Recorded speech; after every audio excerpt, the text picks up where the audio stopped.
What's going on, folks? Welcome back to On Texas Football. I'm CJ Vogel here at the Texas High School Coaches Association Convention in San Antonio. Steve Sarkisian had some interesting words to say later on. You'll get to hear them all. Obviously, 17,000 Texas high school football coaches down here in San Antonio for 2 days. Goes on tomorrow as well. Sarkisian spoke about recruiting, the way that he's excited for the 2024 season, as well as helmet communication. So a lot going on. You'll get to hear them now.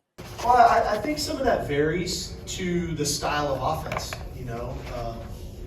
There's a lot of talk right now that the teams that go fast, that really want to go fast, that this is a distinct advantage for them because now you can talk directly to the quarterback. And I'm holding out on that opinion because the other 10 players still need to know what to do, right? And so, yes, I can talk to the quarterback, but how do I get the receivers and the linemen and everybody still knowing those plays? And so would it minimize some of the signaling maybe on offense? But I don't know necessarily that they're going to be able to go faster because they still have to communicate to all those people.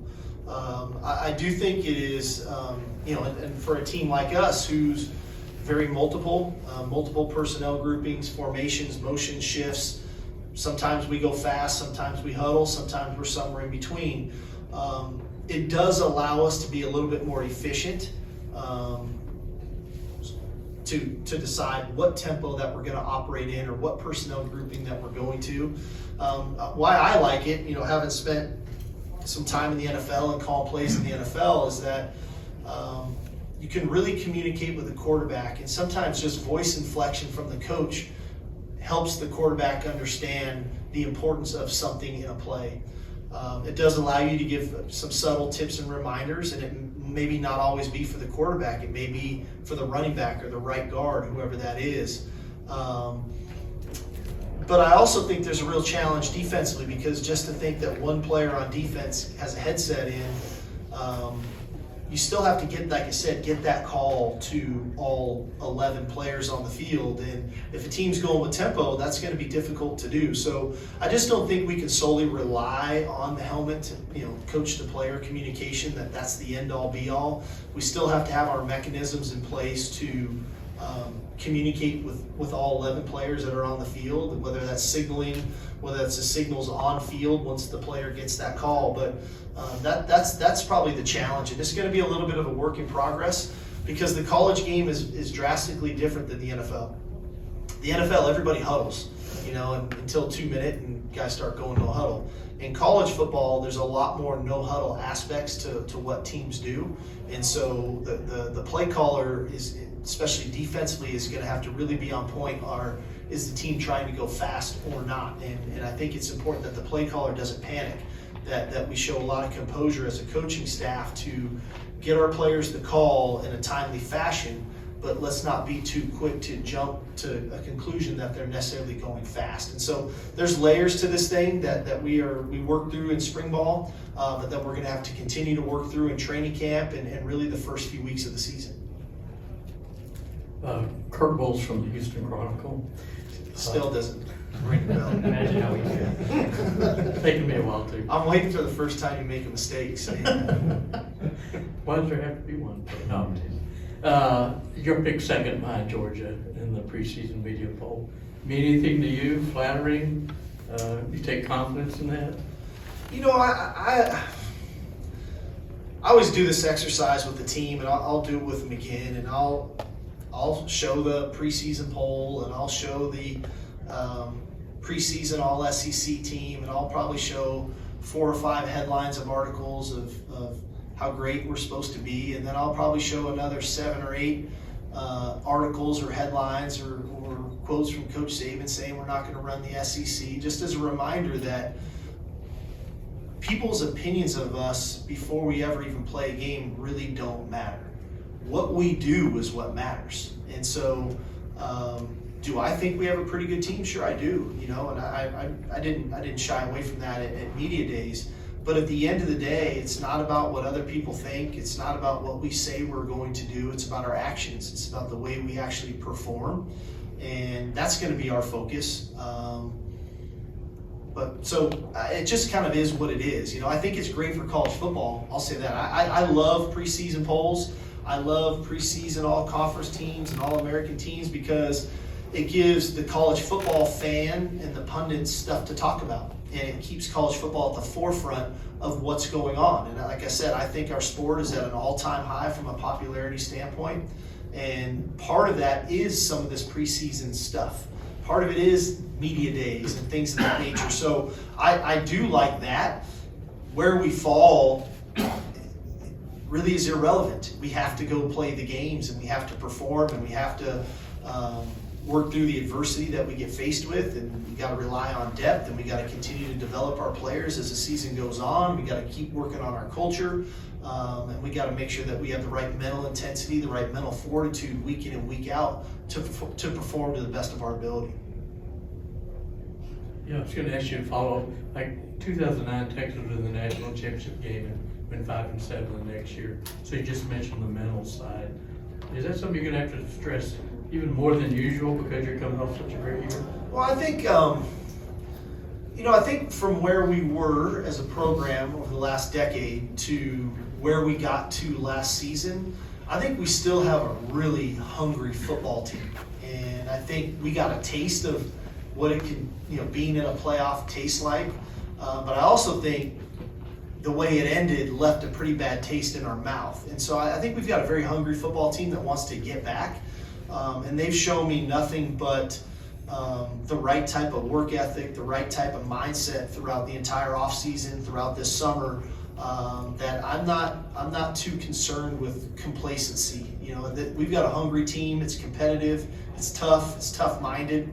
But again, as a coach, that's my job, right? Week in and week out to make sure that we have, like I said, the right mental intensity week in and week out, because physically is going to be challenging. We all know that.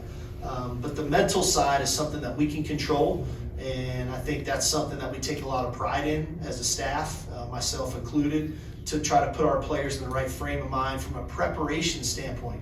Because preparation is as much or more important than the actual action of playing the game on Saturday.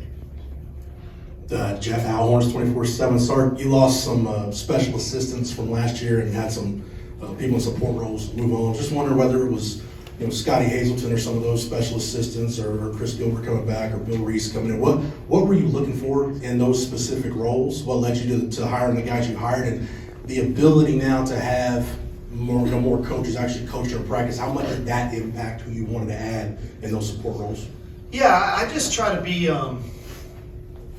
When I look at openings, is can they make us better than we were, right? And where are our needs, and what type of impact might somebody have in our program? I'll start with Chris Gilbert. I hated it when he left. I understood why he left, and going to North Texas, I understood all that. But I knew the type of impact that he had in our program, and his relationship with the high school coaches, his relationship with the recruits and their families, his relationships with the current players on our roster. He has a really good eye for me, even in practice. I'll bounce things off of him post-practice, post-game, just kind of the mindset where we're at as a team. So I do lean into Coach Gilbert that way, and it's great having him back for sure. Scotty Hazelton, when you assess our season last year, one area where I think we all could agree where we can improve is in pass defense. And like I said, pass defense has layers to it. If you want to be a really good pass defensive team, you got to have the ability to affect the quarterback, sack the quarterback, and put pressure on the quarterback, make him uncomfortable. If you want to be really good at pass defense, you have to have enough schematic, variety, but yet be good at those schemes, and we needed that as a staff. And then you have to have the players and the personnel that can guard people and make plays on the ball and in tight coverage and things of that nature. I've always admired Scotty from a distance. I've known his history and his track record and his connection to Gus Bradley and Monty Kiffin and the Tampa 2 stuff, and then his connection to getting involved in kind of the system that I knew at Alabama of a lot of the combo coverage stuff. And so to bring in a guy like that, that maybe can give us a little bit more variety coverage-wise, that was big. And then bringing Bill Reese on board, just the expertise that he has. He's been doing it a long, long time. Coach Saban generally doesn't hire people that aren't good at what they do, and if they aren't good at what they do, they generally don't last but 1 year. And the fact that he was with Coach Saban more than 1 year, and when I lean into Coach Saban a lot, and when I got his recommendation on Bill, we lost a couple people. I really felt like we were upgrading at that spot from an evaluation standpoint, not only the high school player evaluation, but potential portal evaluations, but then also evaluating our own roster and where are we. And he's done it at the highest level in the NFL. He's obviously done it at a really high level at the college game with Notre Dame and with Alabama. So I think all three of those guys are going to be impactful for our program. Three more. Hank Southmore's 24/7. I wanted to ask you, summer seems like there's been a lot of emphasis on the recruiting, with everyone's fighting to get the official visits. Is it important to you to maybe try to wrap things up before or prior to the season and then be able to, focus on things after the season when the portal opens back up? Or, are you trying to get that class, I guess, put together before fall camp as much as you can? And with decisions that do go different ways throughout the summer, is there more, how do you guys attack that once the kids are committed elsewhere? Or is there more finality to that, I guess, in this NIL era to where you maybe move on and, look elsewhere? I've never been the one to panic in recruiting. I think history kind of shows we usually close pretty good as we get into the season, as we get into December, as we get closer to that. I do believe a lot of times in the summer right now, a lot of recruiting is kind of the hype machine, but you actually have to put the product on the field, and you have to play, you have to perform. How do certain players in your program develop? That they sold you on, you're just like him, but actually how does he play? And so we kind of believe in our process. We're definitely a relationship-based operation, and we don't forego those relationships when a young man commits to another school. And I'm sure just like kids that commit to us, they're not stopping talking to the guys that are committed to us either. So at the end of the day, I think we've got a pretty good process to what we do. And I always say, I just want to make sure the kids that commit to us are committing to us for the right reasons, and that they're coming to the University of Texas for the right reasons. And I'm not saying that kids are committing to other schools for the wrong reasons, but sometimes those things bear themselves out. Kelvin Banks wasn't committed to us at this time when he decided to come, and he's a preseason All-American. Anthony Hill wasn't committed to us at this time, and he's a pretty good player for us. And so over time, we continue to build our relationships with the players in our program, and some of them decide to come and some of them don't. But at the end of the day, when we assess our recruiting classes, are we addressing the needs that on our roster? Are we building a team that we think can be better next year than it was this year? We're always trying to do those things. And do they fit us? Do they fit us from a character standpoint? Do they fit us from a cultural standpoint?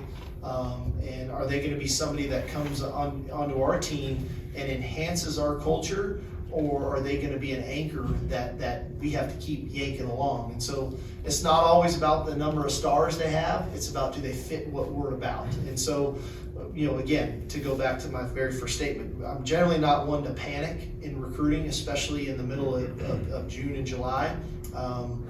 Let's talk in December and see where we land. Two more.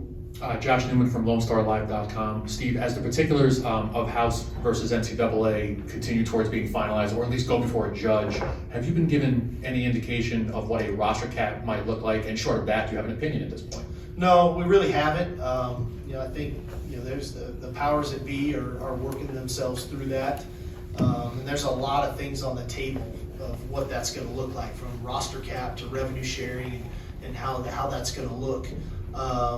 In the end, I think we can look at that as a coach. I can look at that down the road, and you have to, because there are some discussions on that. But more importantly for me is, what are we doing this year, right? I just want to make sure I'm coaching next year when that comes out. So you got to kind of focus on what are we doing this year, and how are we maximizing the team that we have this year to put them in the best position to be successful and be the type of team that I think we can have.